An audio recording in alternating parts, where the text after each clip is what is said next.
Jump away at your opponent's decks and yours in this budget Etali Primal Storm deck, and it's time for another installment of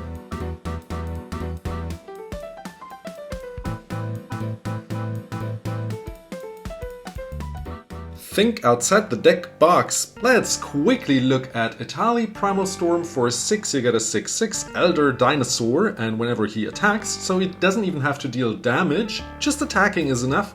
You exile the top of each player's library and you can cast any number of these cards. If you don't like them, you don't have to. If they're lands, you whiff. But other than that, you can play creatures, sorceries, enchantments, and instant at instant speed, which can get out of hand quite fast. So the idea is to get out Etali Primal Storm as fast as you can, turn 4 at least, so you can attack right away with haste and start casting spells for free.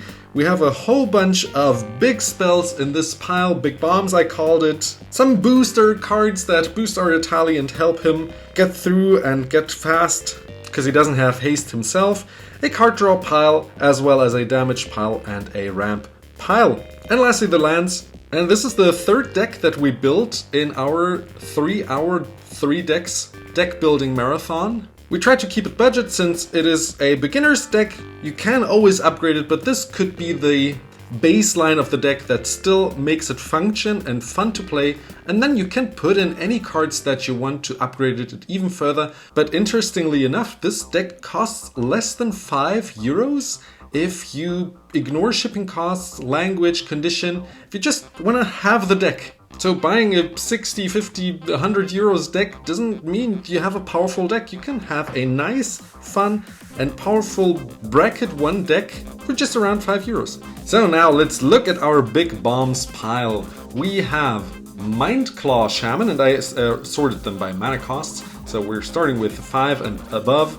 And when he enters, in the best case for free, we can look at any player's hand, one of them, and cast an instant or sorcery card for free. So we cast him at best for free with Etali. So we reveal him from the top of our library, and we have some ways to actually manipulate the top of our library in another pile. Actually in this pile. So you will know what you hit. So in this case you get a 2/1 if your opponent has an instant or sorcery card in their hand. Meteorite, not the strongest card, but it also deals damage and ramp, so it covers both as a ramp and removal pile. So I thought, if you cast it for free, why not? Steel Hellkite. This also counts towards removal, but is also a big flyer, and he can actually wipe the board. And keep in mind, even if you attack and deal damage to a player and pay 0 as the X, you can wipe the entire board of tokens. So this is a really cool and sneaky way, and I don't think all people know that. Some people think they have to pay at least 1. You can actually also wipe all 0 mana tokens. Combustible Gearhulk. Either he draws you 3 cards or he deals damage equal to the mana costs of the 3 top cards of your library. If people have been dealt a whole bunch of damage, they will be too scared that you reveal cards like these and get dealt like 17 damage. And they will let you draw 3 cards, which is a thing that green has problems with, drawing cards regularly. That's why we cast stuff for free with Etali. And if we cast the Gearhulk for free, that just feels so rewarding now, doesn't it? Dreamstone Hedron, also a ramp card, but for 6, let's be honest, you wouldn't count this towards ramp. It does ramp you ahead, gives you 3 mana, but most importantly you can sack it later to draw 3 cards.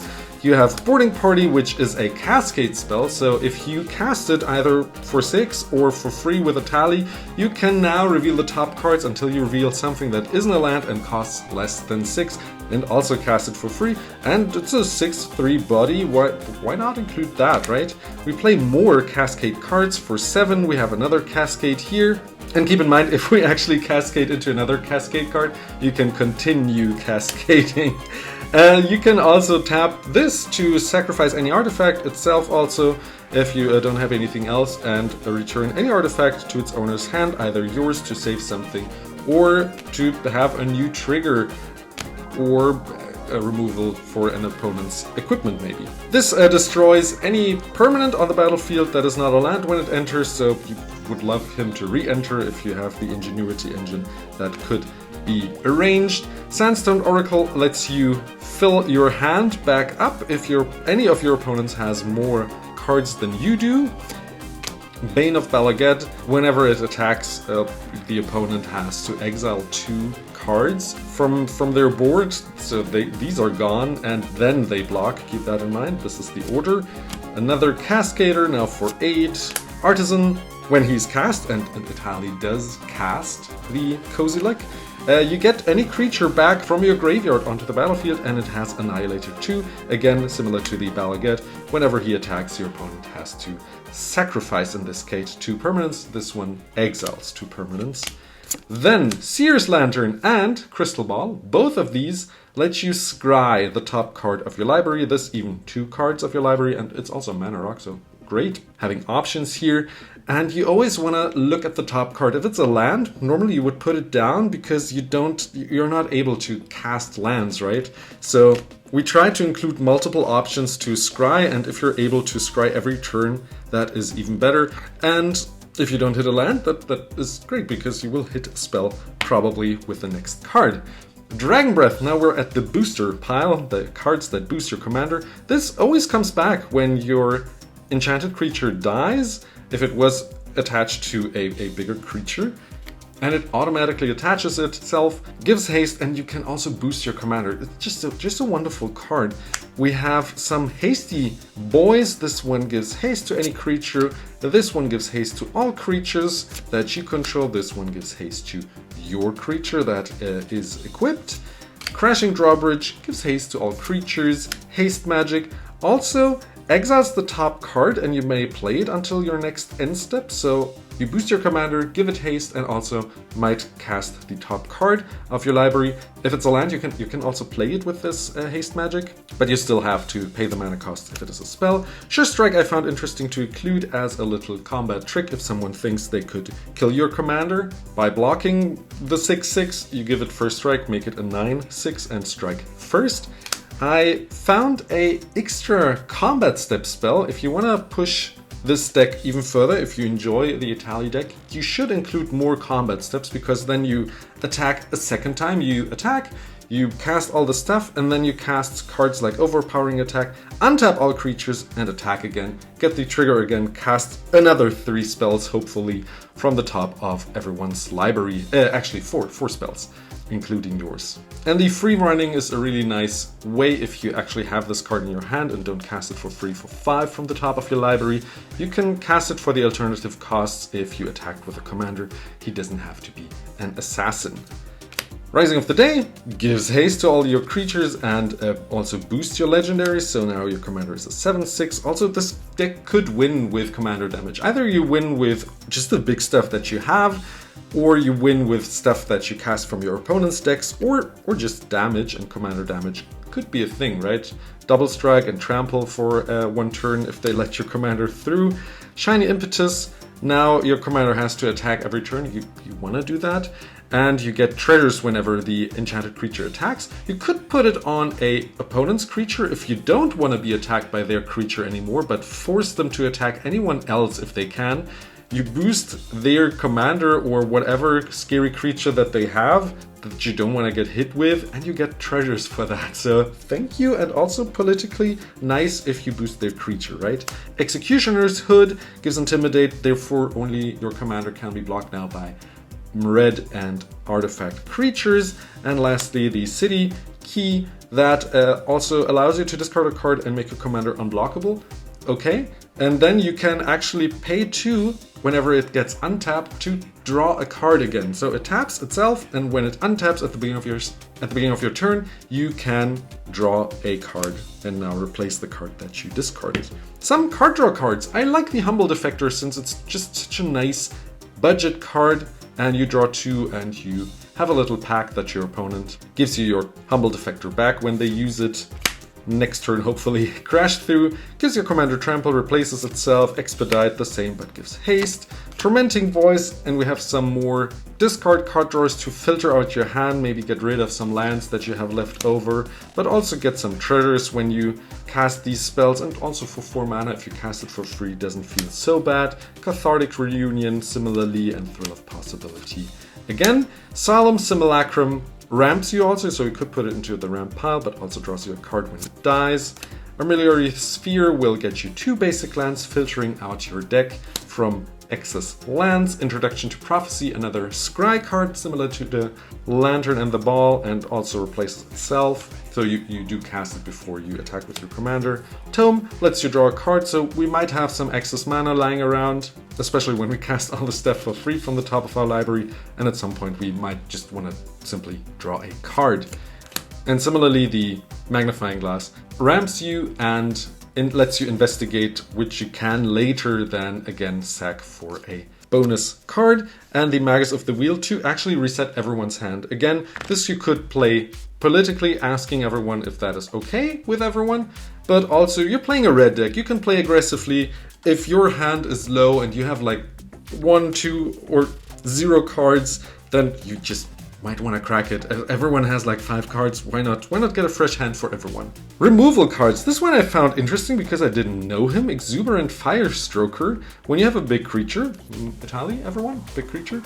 At the end of turn, he deals 2 damage to any target, and he also ramps. I didn't know that one existed, and it's such a great inclusion.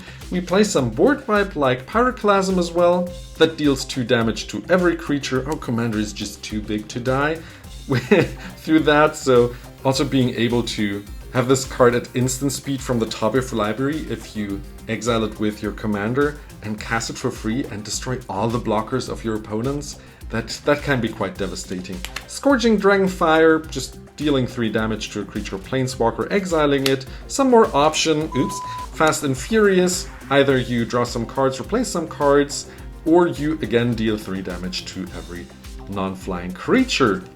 Some artifact and also land removal if you want to, which also replaces itself with a treasure if you hit an artifact. This also gives you some option. Abrade, either 3 damage to a creature or destroying an artifact. Shenanigans, if you know, maybe the top card is a land, this card, scrying. And you want to get Shenanigans back, you can actually dredge it, get the Shenanigans back, put the land from the top of your library into the graveyard, and have now a useful spell that you can actually use. Universal Solvent can actually universally destroy any of the cards. Scour from Existence can actually exile any of the cards if this is played for free. Great. Introduction to Annihilation, again, also lets your opponent draw a card when you destroy any of theirs or exile any of theirs, but that's a good price in regards to mana costs. Chef's Kiss I just found funny to include because it's a nice control spell and someone maybe wants to destroy something of yours, maybe your commander, and you're like, no, I'm gonna take control over that spell, copy it, and then just randomly destroy anything on the board. Could hit your commander, but also could hit anyone else. And I just found it a fun spell to include. If you reveal it with your commander, this could be weird, because if you don't have an instant sorcery spell then cast with your commander, then you cannot really use it and it stays in exile. And lastly, the Chaos Warp, which is a universally great spell to be able to get rid of any permanent. You could also even use it on your stuff if you really feel lucky and want to get rid of a card of yourself, but most of the time you will play it on your opponents. And now lastly, and I hope you enjoyed this video, and this little series of 3 decks in 3 hours marathon comes to an end. I could imagine doing that again. We have the ramp pile. Generator Servant is a wonderful card that gives you mana for your commander by sacrificing it. Similarly, the Grinning Ignis is just a nice way to save some mana. You return it even and then can cast your commander for cheaper, or just any stuff that you want to cast. Catalyst Elemental, similarly, sacks itself, gets 2 mana.